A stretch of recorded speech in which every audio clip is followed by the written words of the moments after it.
Bueno, dado que ya hablamos de cómo las células se replican, estamos listos para entrar de lleno en la siguiente clase, que es biología reproductiva. ¿De qué vamos a hablar en esta clase? Vamos a hablar de reproducción asexual, hablando de cosas en meiosis, cómo se puede dividir en una reproducción asexual agamética, reproducción sexual gamética. Vamos a hablar de reproducción sexual, de recombinación genética y necesariamente vamos a hablar de meiosis y crossover. Vamos a hablar de isogamia y misogamia, que es eso, de dónde viene, por qué. Y vamos a tocar un poco sistemas reproductivos mixtos, que lo que van a hacer es combinar estos dos tipos de reproducción. Bien, como corresponde a iniciar una nueva unidad temática, vamos a hablar de, si hablamos de reproducción, tenemos que definir de qué estamos hablando. ¿Qué es reproducir?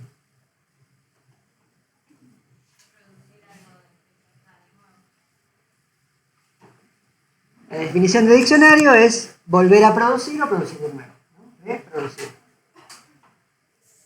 También se dice, se usa en el sentido de volver a hacer presente lo que se dijo antes y se agregó, es decir, volver a repetir algo. Y también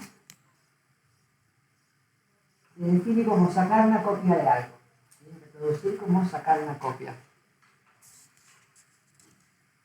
También se usa en la reproducción de algún tipo de grabación, por ejemplo, hacer que se vea o oiga el contenido de un medio de reproducción auditivo o visual. Y reproducir también se define como ser copia de un original. Y, como no podía faltar, porque la biología es muy importante, hay una definición biológica de reproducir, que es dicho de los seres vivos, engendrar y producir otros seres de sus mismos caracteres biológicos. Claramente, y lo que vamos a hablar es lo que entra en esta última definición, si bien la palabra también aplica en muchas de las acepciones anteriores. La reproducción es el proceso biológico a partir del cual nuevos individuos, denominados en su conjunto la progenie, son producidos a partir de individuos progenitores o los parentales. ¿Sí? Hablar de progenie, hablar de parentales, es por ahí un poco más amplio que hablar de padres e hijos, sobre todo porque se imaginen que cuando una célula se divide en dos, ¿qué es lo que queda? Hay más de dos células. Son las dos copias idénticas. ¿Quién es copia de quién?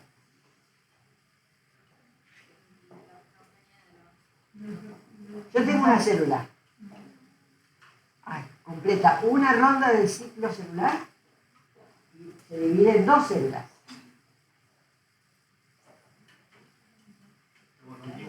¿Quién es la original?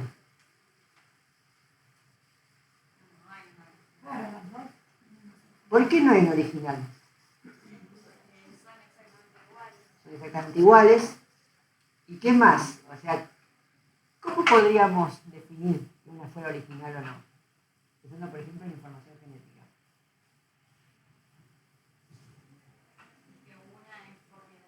Una es copia de la otra, entonces tenemos una original y una copia. Si la replicación de ADN, en vez de ser semiconservativa, fuera totalmente conservativa, que quiere decir que una molécula de ADN sería la original y la otra sería completamente la copia. Entonces, bueno, capaz que podemos decir, bueno, acá quedó el ADN original, acá quedó el ADN copia, entonces esta es la célula original. Ahora, desde el vamos, la replicación del ADN ya de por sí divide el original en dos, ¿sí? O sea que la mitad, una hebra de ADN es la original, otra hebra de ADN es una copia, y lo mismo del otro lado, con lo cual las dos células resultantes de esa división son equivalentes. Entonces no podemos definir hablar de un original y una copia. Sabemos que son dos copias de un original que existió antes en el tiempo. Entonces, Cuando tenemos dos células producto de la división de una única célula, hablamos de las células hijas. Y la que cesó de existir en el momento que se dividió, que fue la célula madre, la parental. Entonces, hay situaciones en la reproducción en la cual podemos hablar de una generación parental y una generación de progenie, y hay otras veces que por la mecánica misma directamente el proceso de división hace desaparecer a la generación anterior.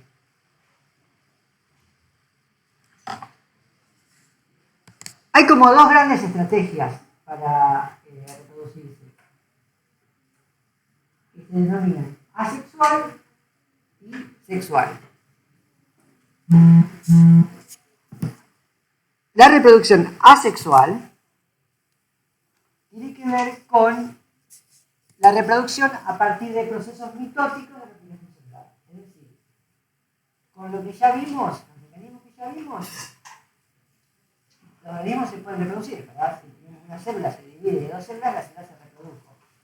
Cualquier organismo que haga eso, a nivel, si son unicelulares, cada individuo es una célula, con lo cual su reproducción y su división es lo mismo, o en individuos multicelulares, donde la reproducción celular, la división celular no necesariamente implica una reproducción del individuo. Sin embargo, también un individuo puede dividirse, repartir sus células equitativamente y lograr generar dos individuos nuevos, que también es un mecanismo de reproducción, de hecho es una definición de reproducción. A la reproducción asexual la podemos clasificar, porque clasificar es hermoso, o nos ordena, muchas veces también nos confunde, pero no importa. Lo importante es que a la hora de explicar está bueno dividir las cosas, que clasificamos en dos grandes ramas, o dos grandes grupos, que es la clasificación, la reproducción agamética y la reproducción gamética. ¿A qué refiere eso? Bueno, así como asexual y sexual dependen de la existencia del sexo, que es algo que todavía no hemos definido, empezamos por la sexual. Agamética y gamética depende de la presencia de gametas, que tampoco hemos definido. Pero básicamente la reproducción gamética tiene que ver con que la progenie va a derivar inicialmente de una única célula. O sea que va a haber un paso en ese proceso reproductivo en el cual queda una única célula que por división celular va a regenerar un individuo completo. En la reproducción agamética, lo que va a ocurrir es que la progenie deriva de múltiples células.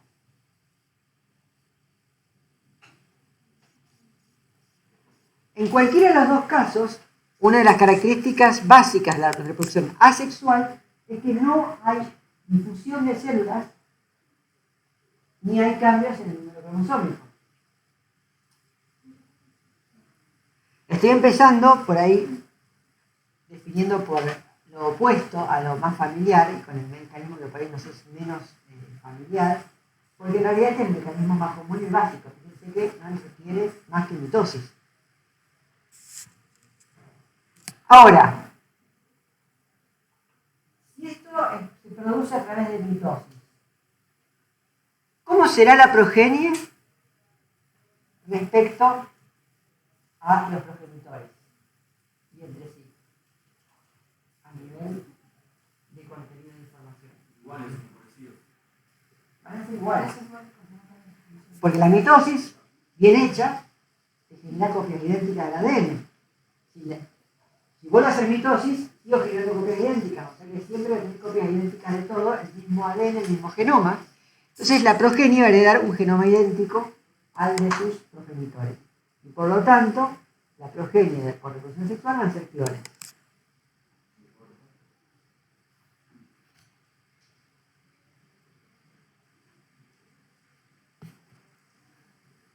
¿Se entiende esa diferencia? Esa es la definición clave y muy importante, es que en la reproducción sexual lo que vamos a tener siempre van a ser una progenie clonal. Clonal van a ser clones de sus progenitores y por supuesto también van a ser clones entre sí.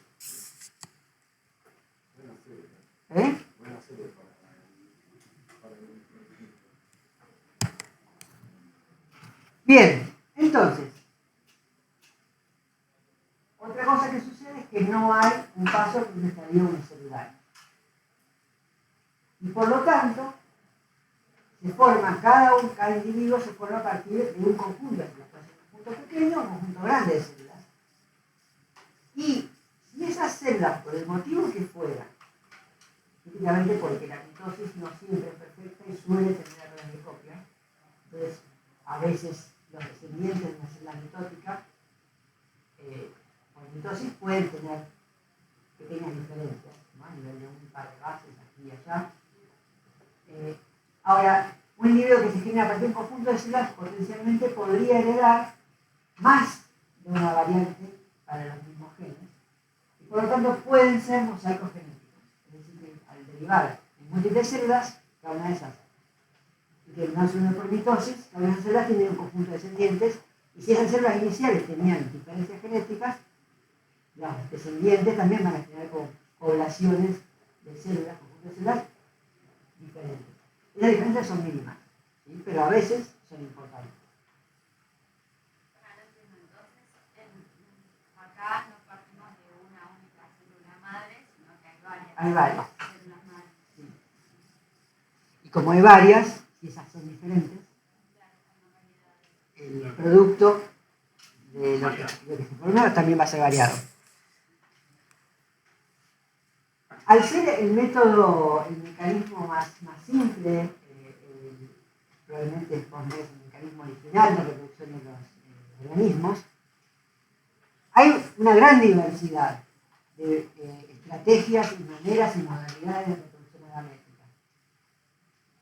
Y para simplificar un poco, voy a organizar 4 modalidades. Esto está pensado más pensando en animales que en plantas, más pensando, por supuesto, en organismos multicelulares. Los unicelulares, bueno, es muy obvio, ¿no? Porque el unicelular siempre tiene una división. Esto aplica igual, tanto sexual como asexual aplica a unicelulares, pero los multicelulares son mucho más evidentes, macroscópicos, no me animo a decir interesantes, porque hay muchos unicelulares interesantes, pero más familiares. Entonces podemos hablar de 4 modalidades pensando en lo siguiente. ¿Dónde se origina la progenie? Si piensan ustedes en un animal bilateral, ¿no? Una cosa típica, nada demasiado estrafalario, pero una cosa que tenga un eje principal del cuerpo, en muchos casos que tienen adelante una parte de adelante y una parte de atrás, vos pensar en dónde ese eje se forma la progenie y después podemos pensar, bueno, cómo exactamente se desarrolla y se separa esa progenie del adulto. Entonces, en función de eso, podemos separar como en 4 grandes grupos. En un grupo tenemos, por un lado, ¿qué pasa con el eje parental? Los individuos nuevos heredan ese mismo eje como que van, lo que es anterior para uno es anterior para el otro, o no. Y después puede pasar que se separa, digamos, la progenie se separa, que es un progenitor primero y después se desarrolla, o a veces pasa que primero se desarrolla y después se separa. Ahora cuando hago los ejemplos esto va a quedar un poquito más claro. Sin el aire está complicado. Pero bueno, eso nos genera, que usando esas dos cosas, 4 grandes tipos de estrategias agaméticas. En el primer caso vamos a hablar de la arquitomía y la progenie. Vamos a empezar por los que retienen el eje principal. En la arquitomía lo que sucede es que, imagínense esto como un organismo genérico, bilateral, gusanoide, ¿sí? Que tiene una parte anterior con cosas que asemejan una cabeza, una parte posterior que podemos llamar cola y accesorios varios repartidos entre el cuerpo. En la arquitomía lo que sucede es que este individuo se fragmenta, se parte en dos, se autotomiza, de alguna manera se corta a sí mismo en 2 o más fragmentos. Cada uno... No, porque la cola de la lagartija biológica no va a hacer lo que esta cola sí va a hacer, que es regenerar una cabeza nueva. O sea, como en muchos anelios sucede, donde se separa, en la separación, en este caso, muchas veces hay que distinguir reproducción de regeneración. La regeneración, lo que ocurre es que hubo un accidente, por ejemplo, cortar a los lombrices con mi pala, cuando estaba cavando un pozo, que hay 2 mitades y cada mitad es capaz de regenerar la parte que falta. En este caso, la lombriz se corta sola, en 2 partes, y cada parte después va a desarrollar lo que le falta, ¿sí? Y esto me deja entonces 2 individuos que son genéticamente idénticos al individuo paritario. Lo que ocurre entonces es que hay una separación física autónoma, que es el propio animal que decide separarse, transversal al eje principal. O sea, el eje principal es el de acá, el posterior, y el transversal es el eje que viene así, yo lo corto atravesando ese eje. Tras separarse, cada fragmento desarrolla las partes faltantes y finalizada la morfogénesis, las proporciones corporales se restauran. Es decir que al principio ves que este tiene como la cabeza más chiquita, y tiene como la cola más chiquita, pero después esta cabeza sigue creciendo y finalmente las proporciones de estos dos van a ser iguales a la del original. Un ejemplo de esto, además de los anelios, podemos ver en planarias. Estas son las planarias. ¿Saben lo que son las planarias? Las planarias, que vamos a ver con la universidad, son unos gusanos muy comunes en agua dulce marina. Son unos gusanos planos que, entre sus muchas capacidades, son capaces de regenerarse, también son capaces algunas especies de reproducirse por arquitectura. En este caso, los vemos oscuras son unos gusanos de varían en color, las que hay acá en lagos son como grisecita, con el gris, el beige, cremita, dependiendo del conjunto. En este caso, estas son las planarias producidas en laboratorio que expresan una proteína transgénica que se llama FP, es la proteína fluorescente verde. Entonces, cuando las iluminamos con luz azul, fluorecen con luz verde, eso nos permite verlas al microscopio. Y acá lo que se ve en estas planarias es que vamos a ver que una de ellas, esta, se va a cortar y eventualmente después de cortarse lo que va a suceder es que cada pedazo va a regenerar la parte que igual se está cortando sin querer, ¿no? Se cortó sin querer. No, es intencional. A propósito. Sí, si no, no es reproducción, digamos, a la medida, porque no puedes depender de que tengas un accidente o que venga algo externo a cortarte para como método de reproducción, no es muy confiable. Entonces, ahí se separó una parte, acá quedó la cabeza, de este lado, acá quedó una parte de la cola sin cabeza y acá se va a regenerar lo que le falta la cabeza y en otro lado va a regenerar lo que le falta la cola. ¿Las lombrices hacen voluntariamente? Las lombrices no hacen eso. Las lombrices se pueden regenerar, pero no hacen eso voluntariamente. Otro ejemplo de alquitomía, de los muchos que hay, se ve en estrellas de mar. Las estrellas de mar son capaces de partirse a sí mismas, de hecho muchas veces se ven estrellas de mar que les faltan brazos, y son capaces de regenerar esa parte. Entonces las 2 mitades de estrellas de mar que se acaba de partir, cada una va a regenerar esa parte que queda. Y eventualmente, en esto, al principio las proporciones son distintas, pero está completa, en su brazo, en este caso, va a terminar generando el individuo completo. Sí lo hacen voluntariamente. Cuando se imaginarán que ese tipo de reproducción tiene como cierto nivel de desventaja, en el sentido que un animal incompleto porque se partió a sí mismo con esos pedazos, hasta que logra regenerar lo que le falta, le estaría faltando, claro, le falta la cabeza, se complica la vida, no puede comer. Entonces, ha aparecido muchas veces una estrategia alternativa que también cumple lo mismo que requiere el eje parental, pero lo que hace es cambiar el orden en que pasan las cosas. Se desarrolla primero y después se separa. Y esta estrategia se llama fisión o también se llama paratomía. En la paratomía lo que va a ocurrir es que va a haber un punto donde digamos, va a ocurrir la separación, pero antes de ocurrir la separación empieza a ocurrir el desarrollo. Entonces empiezan a aparecer las partes nuevas cuando todavía están unidas. Y finalmente, cuando termina el desarrollo de esa parte nueva, se separa.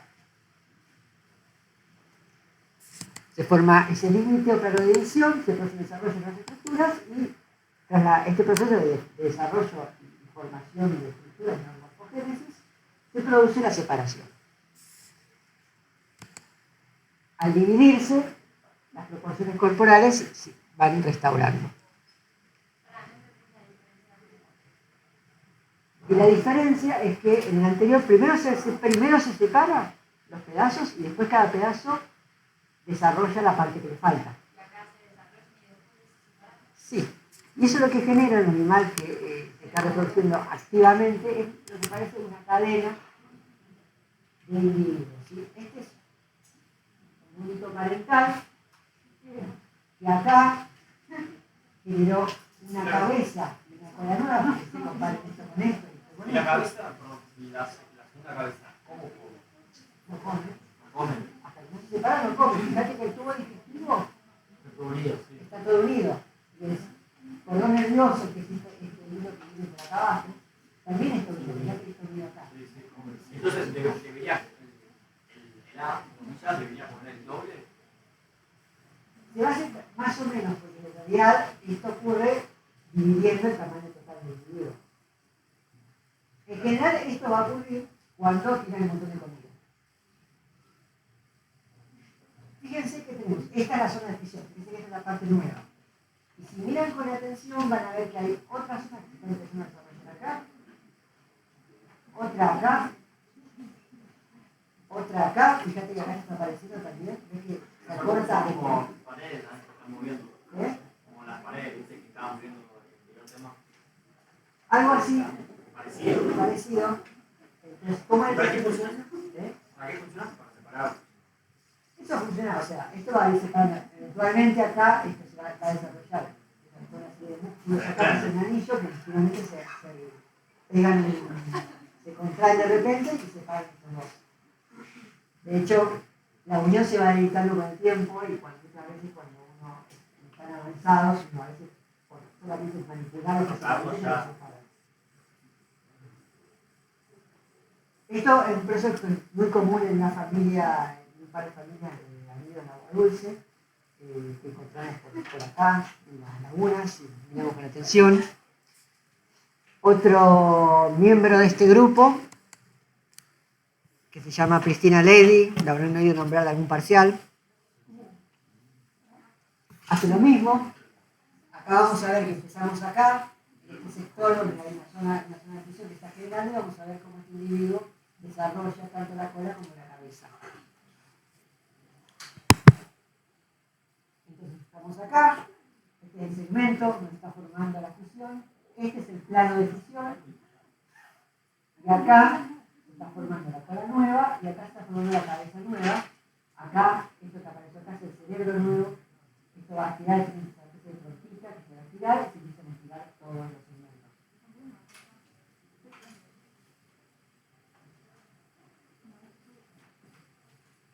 Entonces, este proceso lo que permite muchas veces es generar individuos de una progenie, pero no agregando, digamos, no separándose hasta asegurarse que todo funciona. Cuando se separan, ya este individuo hace completamente funcional. Muchas veces, cuando esto se observa, lo que uno observa son estas cadenas de individuos en distinto grado de desarrollo. Bien, hasta ahí era cuando la reproducción es ordenada y a lo largo manteniendo el eje. Ahora, a veces pasan otras cosas. A veces no se mantiene ese eje corporal. Entonces, hay muchos organismos que lo que hacen es desprenden pedazos y cada uno de esos pedazos va a formar o se va a reorganizar en un organismo independiente. ¿Y sigue como la madre? En general, en esos casos, muchas veces lo que uno observa es que el individuo parental más o menos se mantiene y los productos de esa gemación van dando como propágulas para propagarse, son los que se desarrollan y son más pequeños, y no tienen supervivencia, pero eventualmente se desarrollan de una forma, una versión pequeña del progenitor. Son todos clonales. O sea, genéticamente son todos idénticos.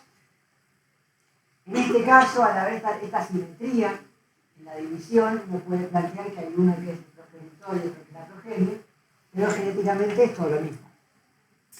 Entonces se forma algún tipo de extensión del cuerpo que se separa como propágula y esta propágula se desarrolla como versiones pequeñas del progenitor. Hay un ejemplo de esto en esponjas de agua dulce. Las esponjas de agua dulce generan unos cuerpos que se llaman gémulas, que contienen en el interior un montón de células madre.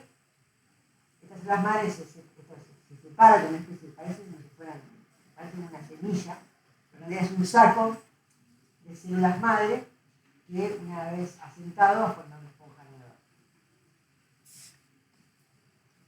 Hay otra alternativa. O sea, acá tenemos el mismo problema que teníamos con la quitomía, ¿no? Que por un momento estamos entregando un tejido sin desarrollar al medio ambiente que hasta que se desarrolle va a ser frágil, vulnerable y incapaz de cumplir todas las funciones del individuo completo. Entonces, hay algunos organismos que lo que hacen es generar crecimientos que se desarrollan primero y después se separan. Una especie de cuato. Si alguien,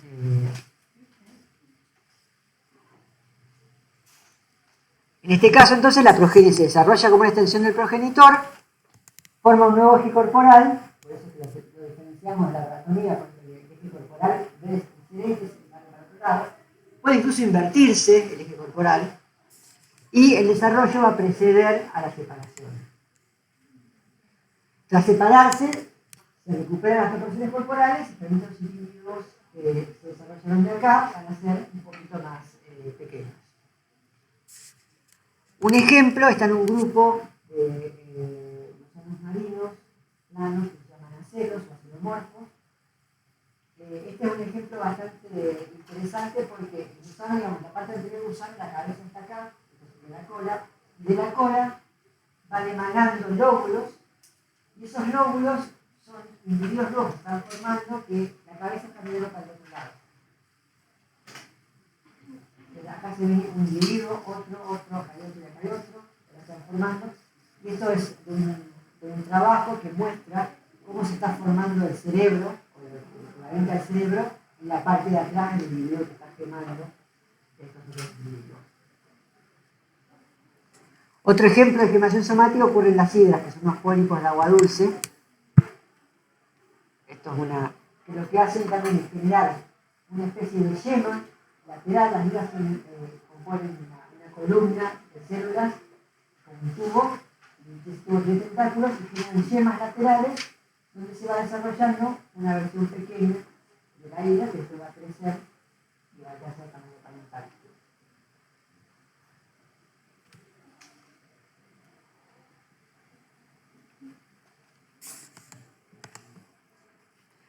Otro ejemplo, para que vean que no es todo animales en este mundo, es en una planta que se llama Caranchoe, una planta común,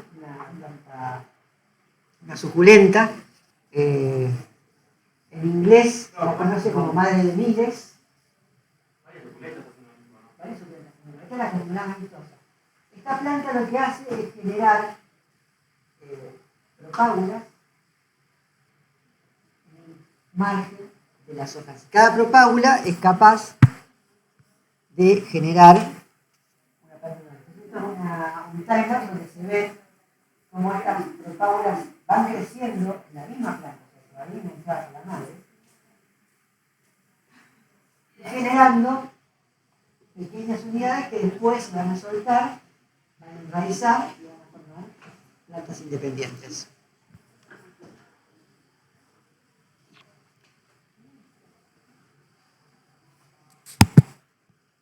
Esas plantas, a su vez, por supuesto, van a caer al suelo y van a empezar a germinar y formar sus propias hojas que también eventualmente van a empezar a generar ciclo.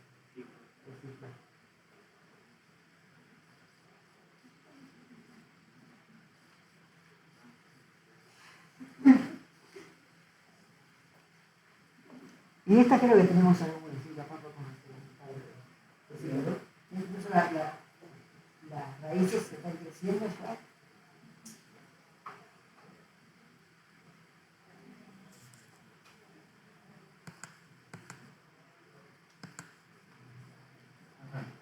Bien, hasta acá es todo reproducción asexual, o sea que todo basado en mitosis. Todos los productos son clones de los progenitores. Y ahora entramos en el otro gran mundo de la reproducción, que es la reproducción gamética. La reproducción gamética, también es conocida como agamogénesis, implica el desarrollo a partir de un estadio unicelular.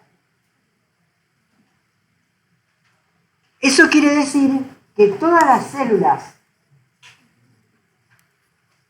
que derivan de ese estadio unicelular van a ser copias del genoma original de esa célula. O sea que acá no va a haber mosaicos genéticos, como veíamos en el otro caso. La progenie hereda un único genoma parental.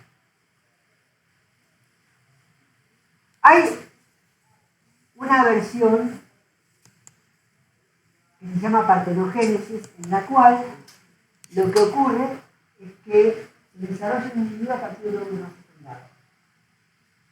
Un óvulo es una gameta, una única célula, y en el caso de la partenogénesis es un caso especial en el que se considera asexual, porque no hay una combinación de gametas, que es lo que vamos a ver ahora siguiendo. Entonces, este es el único caso de reproducción asexual que es gamética. Y es gamética y quiere decir que pasa por una única célula. Entonces, si bien hay una ausencia de diversidad genética porque sigue siendo un individuo que se desarrolla a partir de una versión del genoma de sus parentales, si esa versión es una versión que contiene la mitad de la pedida, la mitad de los jugos de cromosomas parentales, que son semiclones, porque no son genéticamente idénticos, ya que los parentales tienen doble información genética, pero sin embargo, lo que tiene la progenie es un subconjunto de la información de los parentales. Hay casos en partenogénesis que se le dan todos los jugos completos de cromosomas. Después hay algo parecido que se llama apomixis, que ocurre en las plantas, en donde también se forman semillas sin fertilización. Hay un montón de plantas que son capaces de formar semillas en ausencia de un óvulo fertilizado por un grano de polen. Y es similar a la partenogénesis, pero ocurre en plantas. ¿Quiénes hacen esto? Bueno, hay un montón de ejemplos. Rotíferos, hay un grupo muy importante de animales de agua dulce y salados. Hay un grupo muy grande de rotíferos que hace millones, cientos de millones de años que no tiene reproducción sexual. Pero también lo pueden hacer un montón de organismos que no tienen reproducción sexual, pero que a veces acuden a la partenogénesis. Por ejemplo, puede pasar en lagartijas, sucede en pulgones, y también sucede tanto en himenópteros, abejas, avispas, hormigas, como en un montón de plantas.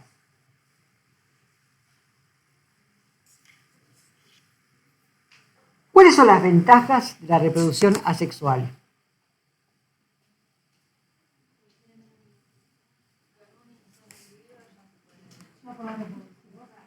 Sí. ¿Y eso es una ventaja o una desventaja? Bien, entonces dejemos la variación genética de lado, a ver si es ventaja o desventaja. Solo requiere un individuo, fantástico, eso está bueno. ¿Qué más? Al solo requerir un individuo, ¿qué hace falta para que un individuo se reproduzca? Energía, recursos, ¿qué más? Un individuo, ya está. El individuo, cuando se ve en una situación, piensen que ¿Por qué reproducirse? Más allá del sostener el espacio, ¿sí? Uno es un único individuo y como individuo tiene límites fisiológicos a cuán rápido puede comer, cuán rápido puede procesar el alimento, cuán rápido puede aprovecharlo. Y a veces los recursos aparecen en gran cantidad y duran poco. Entonces, un individuo puede llegar a un momento en que, digamos, tiene más para comer de lo que puede comer. Entonces, la mejor manera que tiene de aprovecharlo es que se hace un clon de sí mismo. Ese clon también va a comer a la par. Con un montón de recursos, va a aprovechar mejor esos recursos. Como es un clon de sí mismo, es equivalente genéticamente a uno mismo. Entonces, es como cuando uno dice, gustaría tener un clon para hacer toda la cosa que quiero hacer. Es esa idea de que tiene un montón de cosas que puedo hacer y estoy limitado a mi capacidad de hacerlas por unidad de tiempo. Y generalmente tiene que ver también con ese montón de cosas que uno tiene que elegir entre una u otra.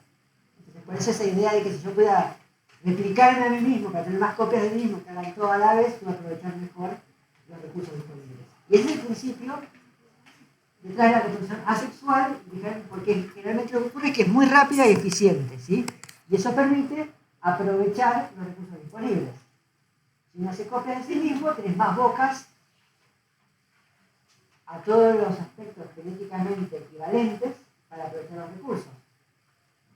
La descendencia de un clon tuyo equivale a tu propia descendencia. Y los beneficios, por lo tanto, se reparten a todos por igual. Y esto se puede hacer rápido, ¿por qué? Porque no tienes que salir a buscar otro progenitor.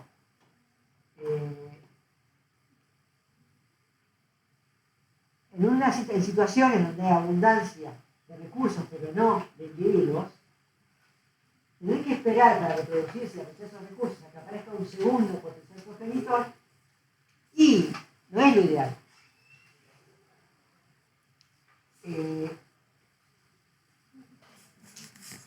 Y eso implica entonces que más en reproducción sexual de tipo, lo llama dioico o gametocoico, cuando hay individuos que tienen un sexo y individuos que tienen otro sexo, y necesitan que tengan los sexos distintos para que haya reproducción. Entonces, no, ni siquiera es cualquier individuo que aparezca me sirve, tiene que aparecer un individuo que sea del otro sexo. Entonces, todo eso demora. Y eso implica que va a ser menos rápido y probablemente menos eficiente. Ahora, si fueran todo ventajas, no habría reproducción sexual. ¿Qué desventajas les parece que tiene la reproducción asexual? No hay variabilidad. ¿Y qué pasa con eso?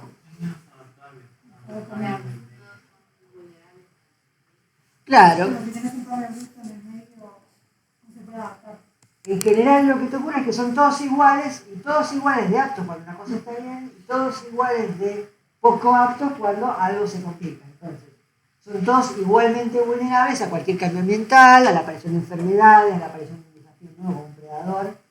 Entonces, están todos en la misma, para bien y para mal. Entonces, la verdad que introdujeron esta idea de la ventaja de la variabilidad. ¿Cómo hacemos para obtener esa variabilidad?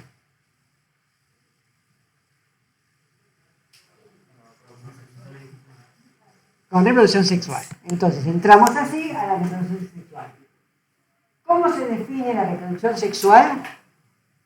Bueno, en eucariotas lo llamamos reproducción sexual a aquella reproducción a partir de la fusión de dos células reproductivas especializadas que se llaman gametas. ¿Sí? Y ahí viene el término gameta, que están usando para definir agaméticos sin saber qué era.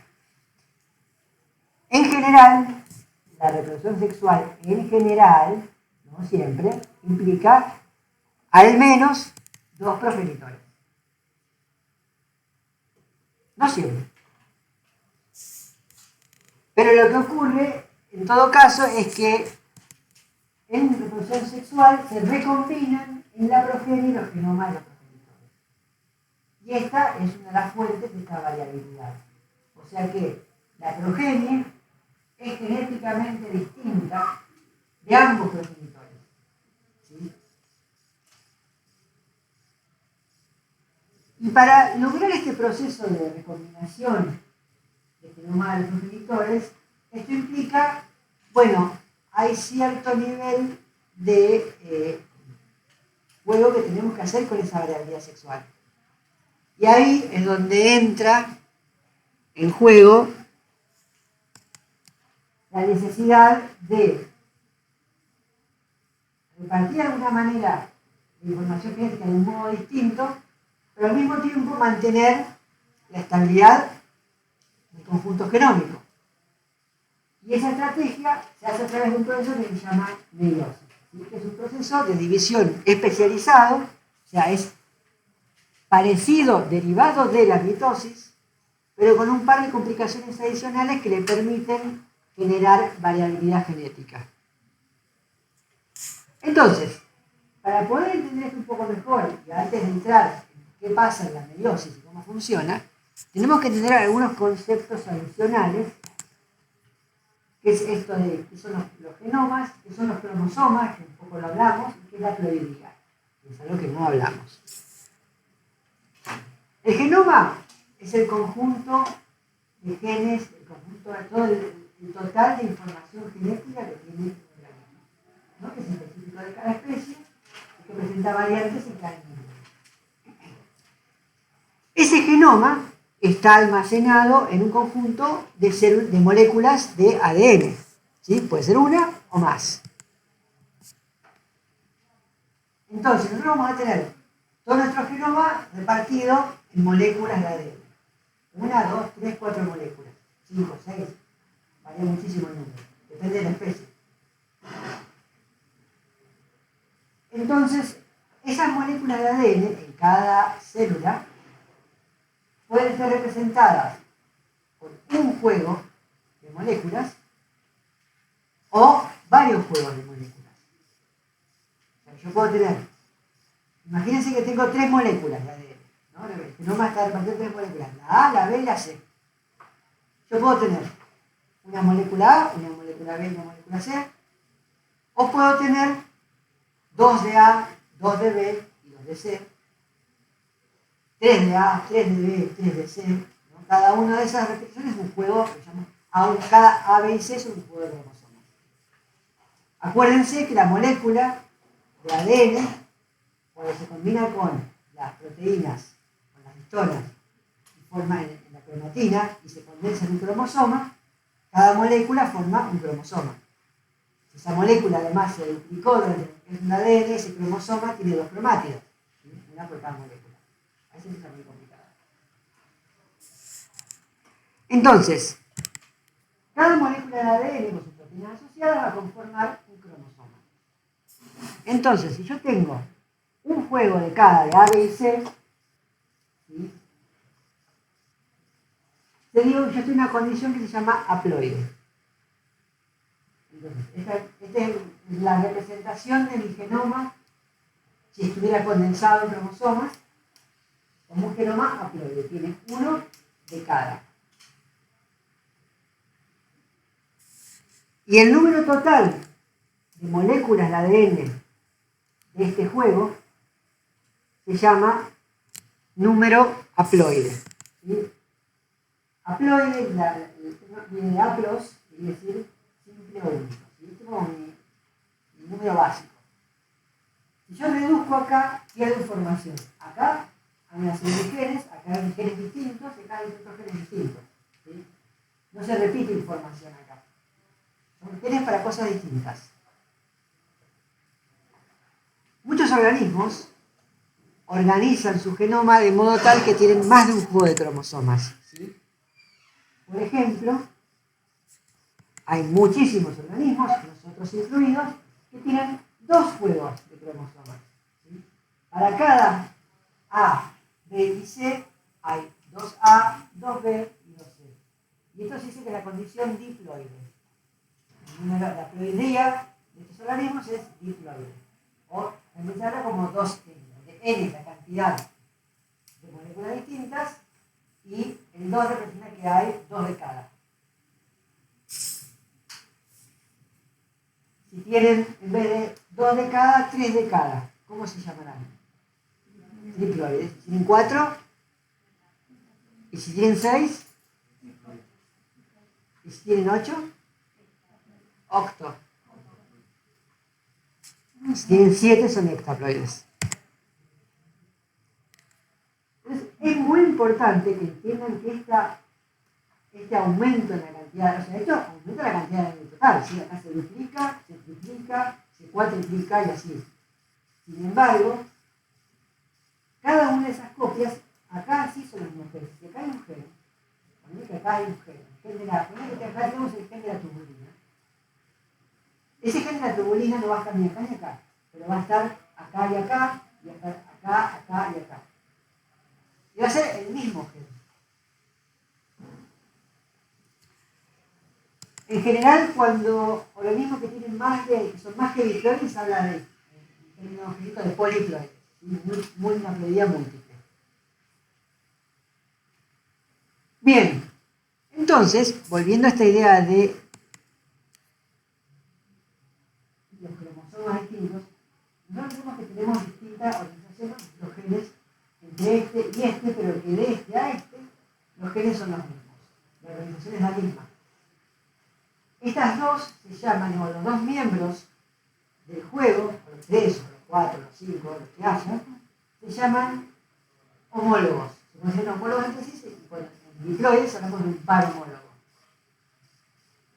Este par homólogo va a representar el primer cromosoma, el cromosoma A o el cromosoma 1, este par homólogo, el cromosoma 2, con más cromosomas, nosotros tenemos 23 pares homólogos, y por lo tanto tenemos 46 cromosomas en total. Pero solo tenemos 23 moléculas que son distintas. O bastante distintas.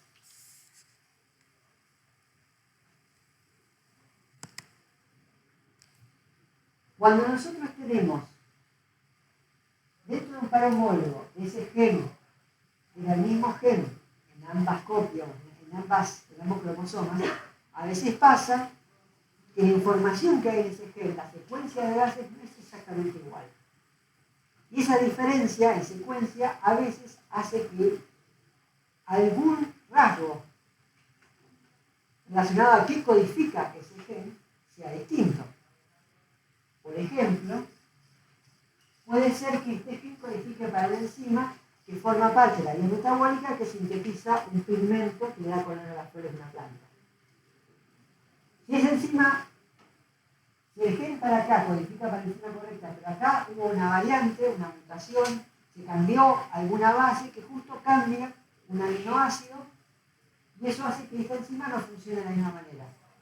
Entonces acá no se genera pigmento y como resultado lo que tenemos es que los que tienen esta variante tienen flores blancas, mientras que los que tienen esta variante tienen flores pigmentadas de color violeta.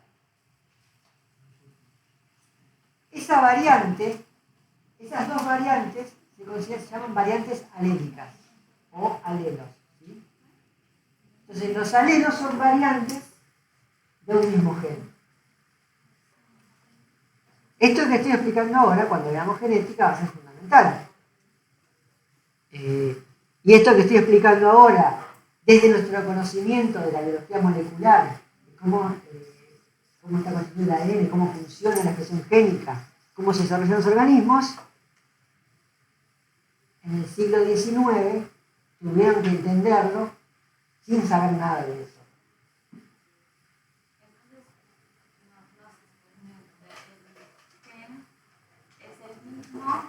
Pero puede expresarse de formas distintas y a veces de otra manera. El gen es el mismo. Puede ser el gen del color de ojos y que haya ojos azules o ojos marrones es como un alelo de... Sí, correcto.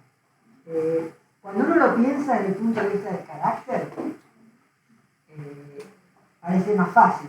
O sea, voy a decir, bueno, el gen es el color de pelo y los alelos es color de pelo oscuro, claro. Entonces el gen es, el largo promedio de las uñas o la altura promedio. El problema que tiene, y así como se pensó y se desarrolló la genética tradicional, hoy en día sabemos que no hay un gen del color de pelo.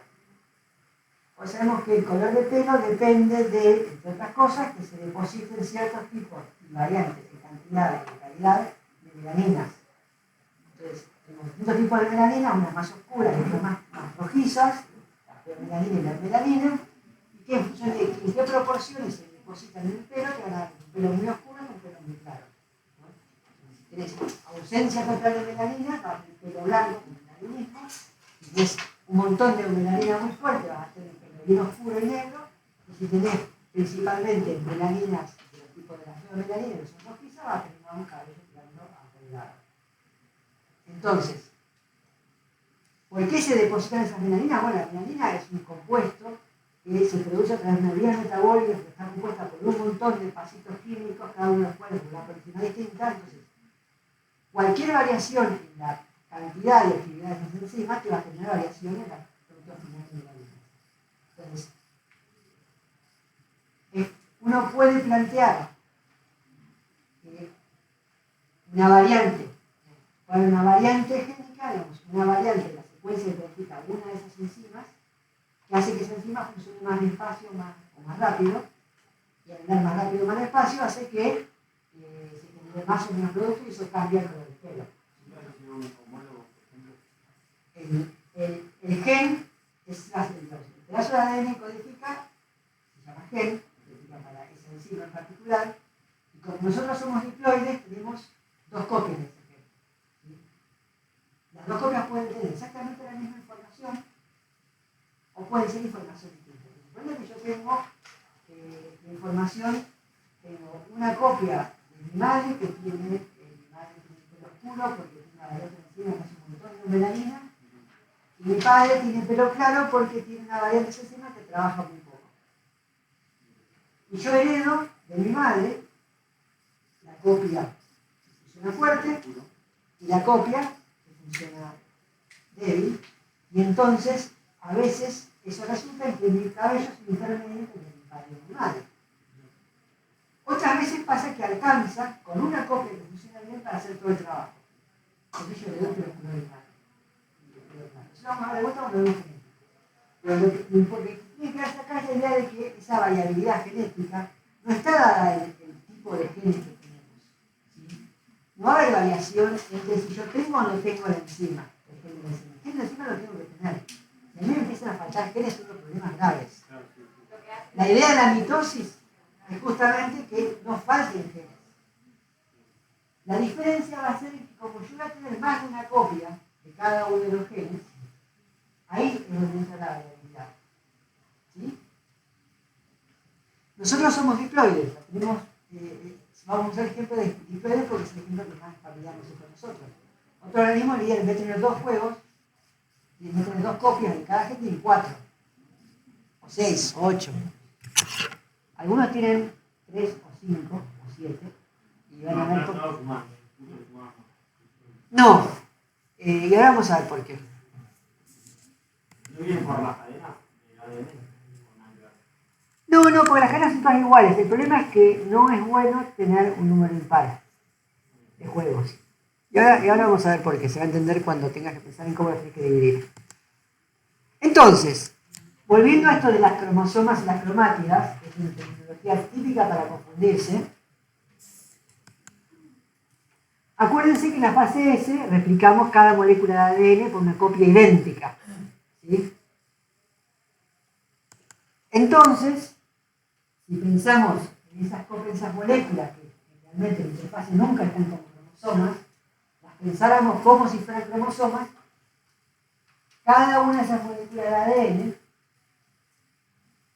si tenemos 2 moléculas por juego, o sea, un par homólogo, sería una cosa así. Cuando replicamos estas moléculas, lo que tenemos pasa a ser cromosomas que tienen 2 cromátidos. Estos son cromosomas. ¿Sí? Pre-replicación tienen una cromática. Se replica el ADN, estas moléculas quedan enganchadas por el centro y quedan las cromátidas hermanas, ¿sí? Copias idénticas. Pero después, cada cromosoma tiene su par homólogo, que a su vez representa los mismos genes, aunque quizás con variantes distintas, pero este par homólogo es una copia idéntica a sí mismo. Entonces, tenemos estas dos son idénticas, pues son copias de este mismo, estas dos son idénticas entre sí, copias de este mismo, pero estas dos, si bien representan la misma información, pueden tener variantes distintas. Entonces, cada molécula de las proteínas se llama cromátida. Las cromátidas de un mismo cromosoma, cuando hay más de una, se llaman cromátidas hermanas. ¿Sí? Obviamente, cuando tengo solo una cromática por cromosoma, una replicación, ¿o cuándo? ¿Cuándo más estarán así los cromosomas? Yo dije que los cromosomas tienen una sola cromática antes de la fase S. ¿En qué otro momento el ciclo celular tiene una sola cromática? En la heterofase. Después de la fase heterofase, tiene una sola cromática. Las cromátidas, las que están dentro del cromosoma, se llaman hermanas y son idénticas. En una secuencia tienen las dos idénticas. ¿Está claro eso? Bien. Entonces, si decimos que los organismos tienen juegos de cromosomas, ¿sí? Dependiendo de su ploidía. Puede ser 1, puede ser 2, pueden ser 4, pueden ser 8. Uno de los grandes desafíos que tienen es cómo conservar esa ploidía. ¿Por qué? Estamos hablando de que la reproducción sexual implica una fusión de células de parentales distintos. Yo tengo una célula, un parental. Supongamos que tenemos organismos diploides. Tomo una célula de organismo diploide. ¿Cuántas copias tiene de cada cromosoma? 2. Tomo una célula de otro parental, de la misma especie. ¿Cuántas copias tiene cada cromosoma? Tomo esas células y las fusiono. Fusiono los núcleos. ¿Cuántas copias tengo de cada cromosoma? Y yo tenía 2 acá, punto. 2 más 2, 4. Bien. Entonces, supongamos que eso funcione y de ahí se desarrolla un individuo nuevo. Tenemos una nueva generación de individuos con 4 copias, 4 juegos de cada cromosoma. Tomo una célula de uno, una célula del otro. La fusiono. Esa segunda generación. ¿Cuántos juegos de cromosoma tiene? 8. Repito. ¿Sí? O sea, aún suponiendo que tener juegos de más de cromosomas no altera el desarrollo, se ve claramente que eso no es sostenible. No solo es más complejo, llega un momento en que no te alcanza el ADN del universo para poder hacer la célula unificada. Porque eso es exponencial. Entonces, eso lo que nos genera es un problema de que se nos duplica el genoma en cada generación. Y eso no lo podemos sostener. Entonces, para poder conservar la ploidía, tenemos que tener una manera de reducir a la mitad la ploidía. Y generalmente, porque no pasa siempre así, lo que se hace es que se reduce la ploidía a la mitad en las células antes de la fusión. O sea, las gametas que van a fusionarse, antes de fusionarse, reducen a la mitad la ploidía. Y este proceso se llama meiosis. La meiosis se considera un tipo de lo que se llama división reduccional. ¿Por qué? Bueno, porque es una división celular, como la mitosis, pero a diferencia de la mitosis reduce la ploidía de las células. La mitosis no cambia la ploidía, es una copia idéntica. Si había 2 juegos de cromosomas, las hijas van a tener 2 juegos de cromosomas, si había 4, van a tener 4 y así. ¿Cómo sucede esto? Bueno, ¿cómo podría suceder?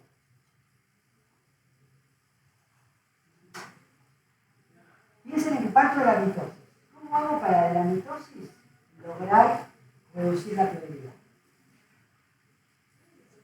Como parto de la mitosis, parto de una célula que ya pasó por fase S. O sea que tiene el ADN replicado. O sea que por cada par homólogo voy a tener cromosoma con cromátidas hermanas. O sea que si mi número haploide vamos a llamar al número haploide, el número de moléculas únicas posibles de ADN, lo vamos a llamar con la letra C. ¿Sí? Entonces, si partimos de C moléculas haploides, ¿sí? Este número. Una célula. Y decimos que esta célula es diploide. O sea que ¿cuántos C tiene ese diploide? 12. Ahora, esta célula va a pasar por fase S. Se replica el ADN. Si se replica, esa es una copia. ¿Cuántos C tengo? 4C. Bien. Ahora hago mitosis. En la mitosis, ¿qué ocurre? Cada cromosoma con 2 cromátidas hermanas se separa. Entonces divido por 2 y vuelvo a tener la mitosis. Vuelvo a recuperar este número 12. Bien. Ahora, volvamos de nuevo. Tengo 12. ¿Sí? Si yo digo que voy a hacer una división reduccional por meiosis, para una gameta que tenga la mitad de los cromosomas, no cualquier mitad, sino que solamente tenga un juego. ¿Cómo tiene que ser esa gameta? Entonces, ¿cómo se llama? 1C. O sea que tengo que llegar a C. Pero yo tengo que partir de 4C. ¿Por qué? Porque la meiosis se deriva de un proceso modificado de mitosis. Entonces yo hago fase S, tengo 4C. Entonces, si yo, acuérdense que la mitosis implica una división celular. Y esa división celular me divide este 4 en 2. Si yo quisiera dividir este 4 en 4, ¿qué puedo hacer? ¿Cuáles son mis opciones? Puedes hacer una división donde se divide directamente en 4 células. ¿Sí?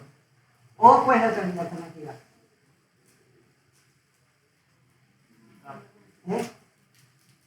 Puedo dividir 2 veces cada una dividiendo por 2. Esto lo primero no sucede, porque es muy complejo molecularmente lograr dividir una célula en más de 2 células. Entonces, imagínense, cuando vean molecular toda la maquinaria que hace falta para asegurarse que una simple mitosis divida parejo los cromosomas, se van a dar cuenta de que es muy, muy improbable que aparezca una maquinaria que sea capaz de dividir todo en 4. Entonces, lo que sucede es que se hacen 2 ciclos de división. En la primera queda un intermediario que es 2C y en la segunda llegamos a la célula que está clara. Habría no de un C. Habría una primera división que se separa la mitad y la otra que te divide, se separa la otra mitad. ¿Qué es lo que ocurre? Bueno, lo que va a ocurrir es que primero se va a separar el par homólogo y después se va a separar las cromátidas del par homólogo. Y eso es porque es más fácil. Primero se junta el par homólogo, como quedan juntas las cromátidas de la mitosis, y se separa el par homólogo, y después ya te quedan igual pegados las cromátidas. Si hiciéramos al revés sería mucho más complicado, porque tenemos que separar las cromátidas y después llevar el registro de quién va con quién para separar de otra manera. Entonces, lo que ocurre en la meiosis es que a partir de una célula 2N en interfase, hay primero una replicación de ADN, donde pasamos a la célula que es está 2N, es 2C, ahora pasamos a 4C, y luego hay una primera división meiótica, convenientemente llamada meiosis 1, en la cual se alinean los pares homólogos y después se separan de esa meiosis y después hay una segunda división en la que no hay la fase S, o sea que saltamos directamente de la primera división a la segunda división tras una interfase corta, en el cual se separan las cromátidas hermanas, ¿sí? Para que nos quede entonces una célula 1C, 4 células 1C. Quedan 4 células haploides. Y una cosa muy importante que tiene la meiosis, que hace a la cuestión de la diversidad genética, es que durante la meiosis, esos cromosomas homólogos, que se acuerdan que son dos variantes, cada una derivada de los parentales, intercambian pedazos. Y al intercambiar pedazos, eso resulta que va a resultar en 4 cromátidas y ninguna es exactamente igual a la otra. ¿Por qué? Porque partíamos de 2 que eran iguales y 2 que eran iguales, pero de esas 2, una intercambia un pedazo con la otra. Entonces ahora tenemos 2, esta y esta, que son iguales a las que generamos nuestros padres, y 2 que ahora son distintas a las que parecían nuestros padres. Son recombinados, se llaman las cromátidas recombinantes. Entonces pasamos a tener 4 variantes distintas de la misma información genética. Cada una de esas variantes va a pasar a una de esas 4 células. Y la otra cosa importante es que esto sucede en cada par homólogo. Recuerden que cada par homólogo corresponde a cada una de las distintas moléculas de ADN en que está repartida la información. Y lo que pasa en un par homólogo es independiente de lo que está pasando en el otro par homólogo. ¿Y para qué lado va cada cromátida? O sea, no es que las que heredé, las que quedaron iguales a las de mi mamá van todas juntas para un lado y las de mi papá van todas para el otro, las recomiendan todas para el otro. No, cada cual hace lo que le toca, es al azar, es lo que toca, la suerte es loca. Con lo cual, en cada una de estas 4 células resultantes va a haber una combinación aleatoria de las distintas posibles variantes de las 4 cromátidas generadas por el crossover. Y esa es la segunda fuente de variabilidad genética. Entonces, esto resulta en 4 células con la mitad de la probabilidad de la progenitora original. Tenemos nuevamente el proceso de meiosis, entonces, que a partir de una única célula diploide, en este caso, 4 células haploides. A través de 2 procesos de división, mientras que la mitosis, a partir de una única célula diploide y una única ciclo de división celular, genera otra célula diploide. Esto lo puedo multiplicar. Criaturas que son organismos tetraploides, lo que hacen es generar gametas diploides. ¿Sí? Entonces, acuérdense que teníamos nuestro G1, nuestra fase S y nuestra G2 en interfase. Entonces tenemos la replicación del ADN acá en la fase S, va a generar estas cromátidas hermanas. En el momento de la división, se dividen los centriolos, van los polos celulares, se empiezan a formar el huso o áster mitótico, se empiezan a condensar los cromosomas, ¿sí? Acá está el centrómero, acá están las cromátidas hermanas, y lo que va a suceder ahora es que se van a encontrar, se van a unir los pares homólogos. Es una cosa que no pasaba en la mitosis. ¿Sí? Hay un proceso por el cual los pares homólogos se conectan y quedan unidos y van a viajar unidos a ese plano ecuatorial. Mientras están unidos, es donde tiene lugar, lo que se llama la primera parte de la profase, es donde va a tener lugar la recombinación genética. Este crosinover lo que va a hacer es que va a haber pedazos de ADN que se intercambian entre las dos moléculas. ¿Sí? Y fíjense cómo va a quedar. 2 de estas cromátidas van a quedar recombinantes y las otras 2 van a quedar como de tipo parental. Se integran en una nuclear, igual que en la mitosis, migran los centríolos a los polos y ahora van a engancharse a los microtúbulos del huso por los centrómeros. Y ahora lo que va a ocurrir una vez que migren y sean colocados en el polo es que en vez de haber una separación de las cromátidas hermanas como ocurrió en la mitosis, acá lo que se van a separar En vez de hacer esto, lo que se van a separar van a ser los cromosomas homólogos.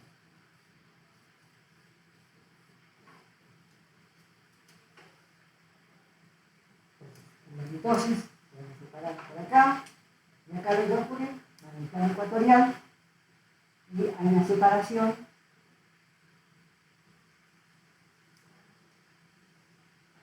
que separa. Lo que tiene esto entonces es que va para cada lado, la combinatoria de estos tres genera un montón de combinaciones distintas.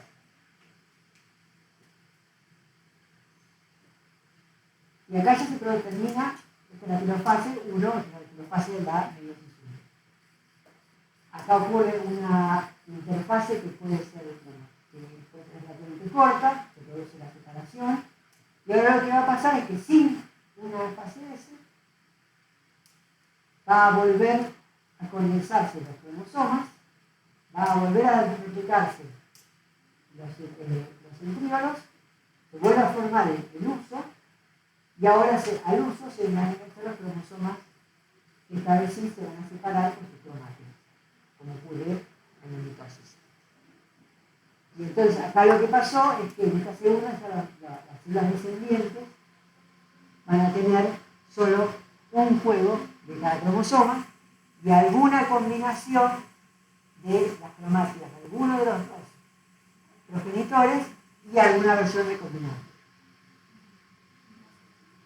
Estas 4 células van a ser genéticamente distintas. ¿Sí? A nivel de variantes, no a nivel de contenido génico, no a nivel de qué genes tienen, sino la variante de cada gen.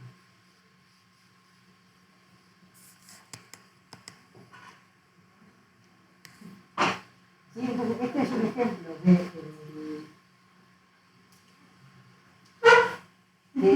este proceso de cruzamiento, así se ve al videojuego electrónico. Esta unión se llama quiasma, esta plural de quiasma, porque quiasma en latín se llama quiasmata.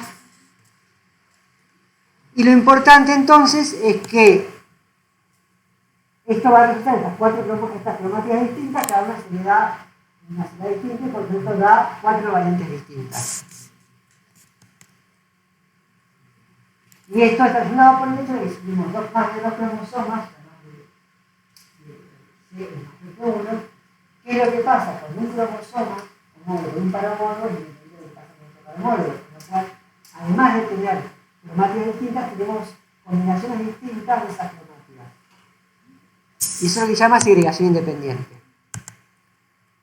Es que cómo se segregan estas 4 cromátidas independientes de los demás, y eso permite una combinatoria de variantes genéticas. Entonces, la reproducción sexual lo que hace es incrementar la diversidad genética. Básicamente, la segregación independiente de cromosomas lo que hace es barajar el mazo, o sea que como que vuelve a mezclar las cartas, y el crossing over lo que va a generar en cierto modo son cartas nuevas. Y la fusión lo que va a hacer es va a combinar estos mazos parcialmente distintos en mazos equivalentes. Entonces, esto implica que para que haya reproducción sexual tiene que haber progenitores distintos. ¿Sí? Y en principio, si uno lo piensa, los progenitores son individuos distintos. A veces no necesariamente, necesitamos gametas, no son las distintas que en un lugar distinto. ¿Necesitamos sexos distintos? Pensándolo desde nuestro punto de vista, lo que estamos acostumbrados básicamente de los sexos, de masculino y de femenino. ¿Es necesario eso para que todo esto pase? No, desde el punto de vista de las células no. O sea, alcanzaría, no hace falta que haya alguna diferencia. Tranquilamente podrían las células son ser equivalentes.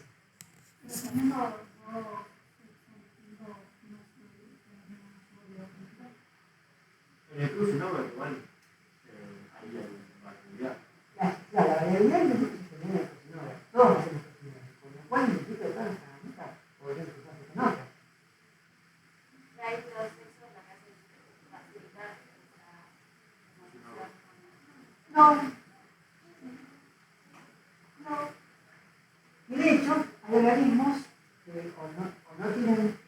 separados, o tienen sexos que las gametas son iguales.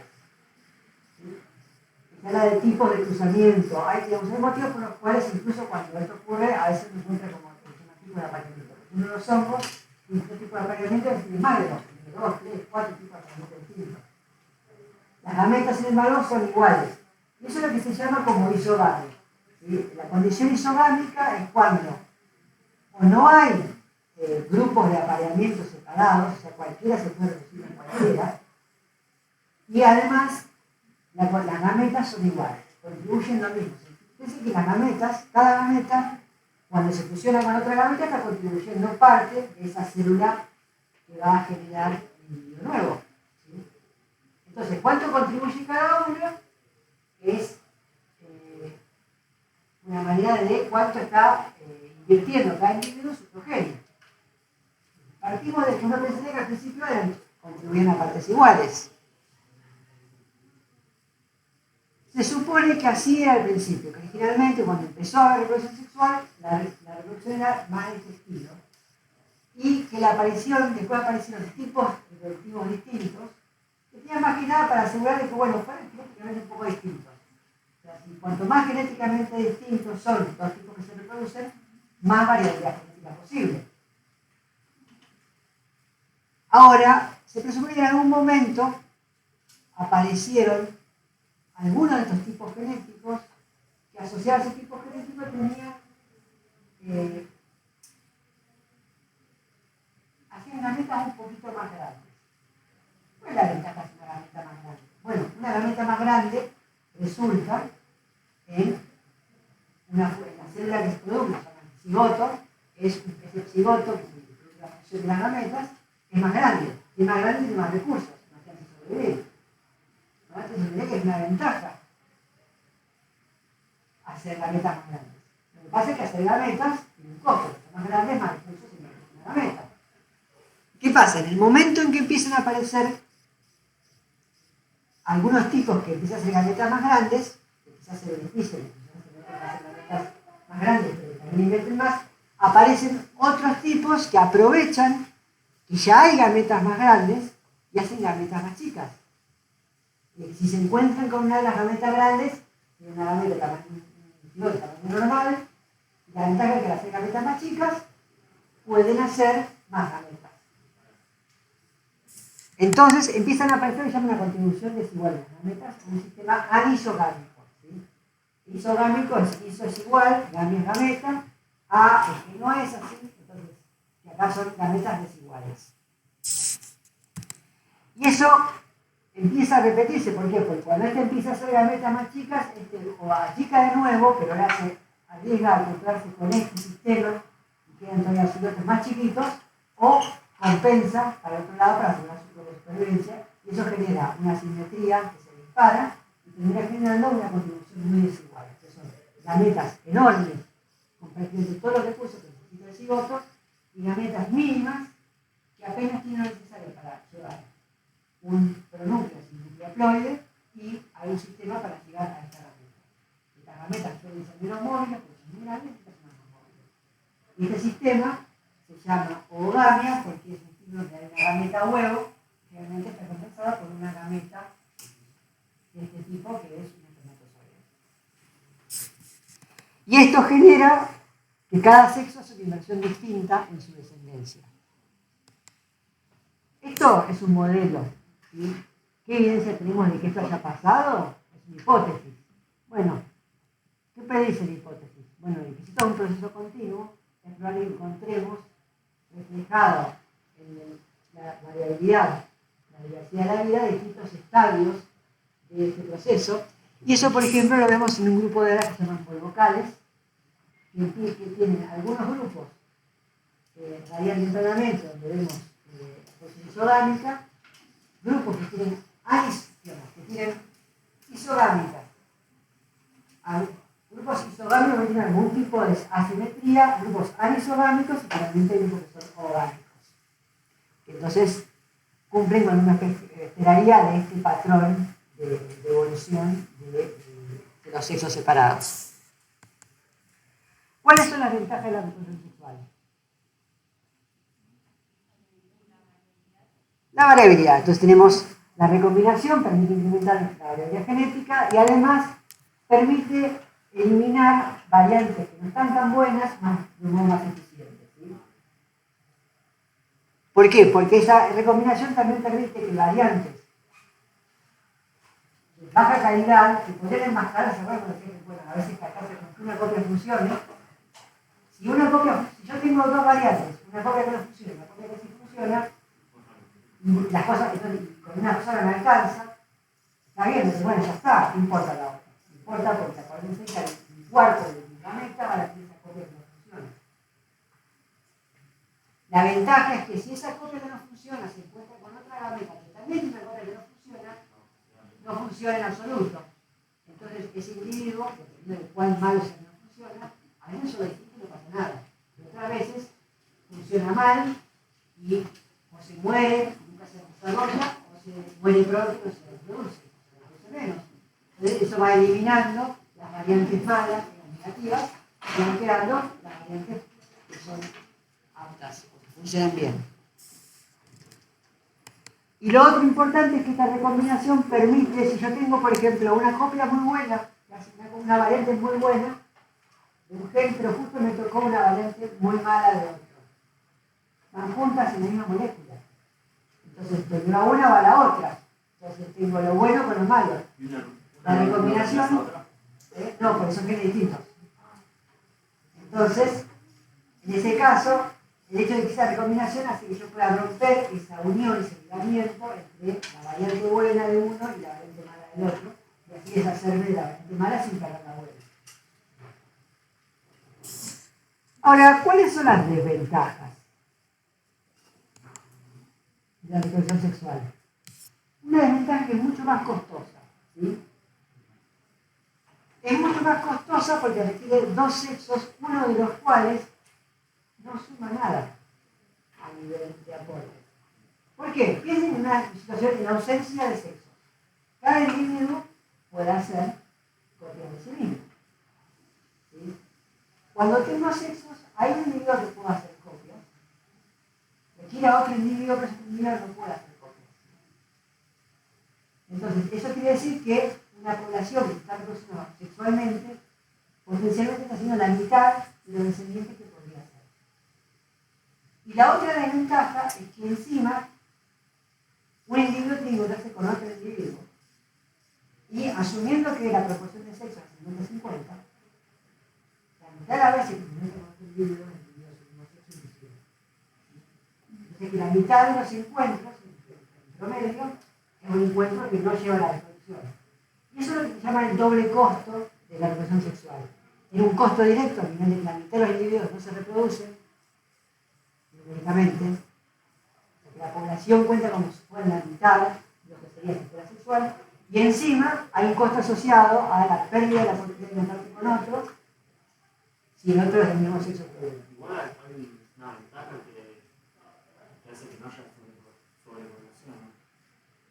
Sí, pero esa ventaja igual, pero la sobrepoblación se controla igual, porque si no se tienen recursos, se regula eso. Cuando la mayoría de los organismos, cuando no es suficiente recursos, no se van a reproducir. O sea, que no se controla de antemano. ¿No hay reproducción sexual sin género?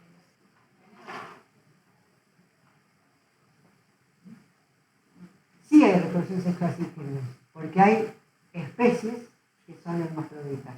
Es decir, que pueden producir gametas de ambos tipos y por lo tanto, obviamente, si es hermafrodita no tenés como descubrir lo que es hermafrodita.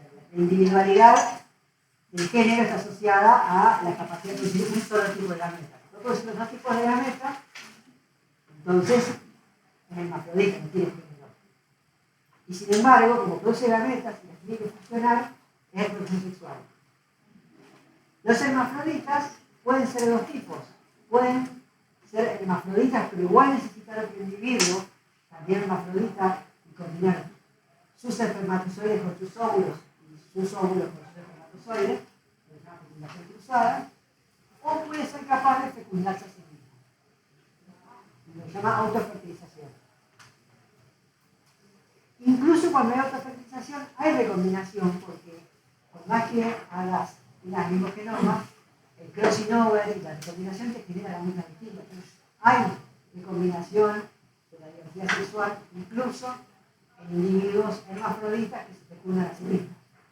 Por supuesto que es mucho mejor si te cruzas con otro, no porque salir con un patrón sentido totalmente distinto.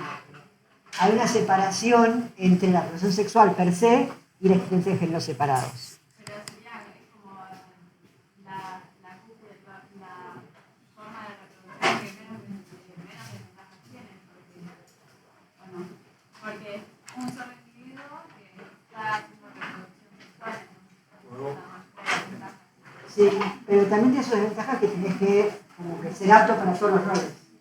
No puedes especializarte en un rol maternal y en un rol paternal. Bueno, y lo último rápidamente es que, como vimos, hay ventajas y desventajas, entonces los sistemas más... muchos sistemas lo que hacen es aprovechar que pueden hacer las dos cosas, combinan estrategias. Entonces, usan páginas sexuales porque tienen un montón de recursos, también es estable, predecible, donde lo que importa es tener un montón de copias de sí mismo para aprovechar todos esos recursos, y después, cuando se pone medio turbio el ambiente, cuando se secan los estanques, cuando vienen predadores, cuando aparecen enfermedades, cuando hay algún tipo de desafío, ahí entran en fases sexuales que les permiten recombinar y tener una descendencia con más posibilidad de adaptarse a esos desafíos. Y en general, por eso los ciclos mixtos suelen estar sintonizados con condiciones ambientales y con ciclos estacionales, ¿no? Entonces,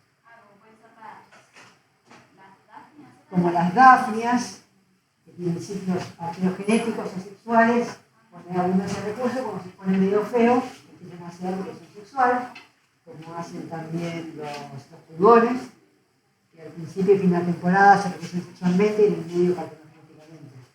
Y así un montón. Y bueno, y con eso terminamos y nos pusimos al día. Nos vemos el jueves.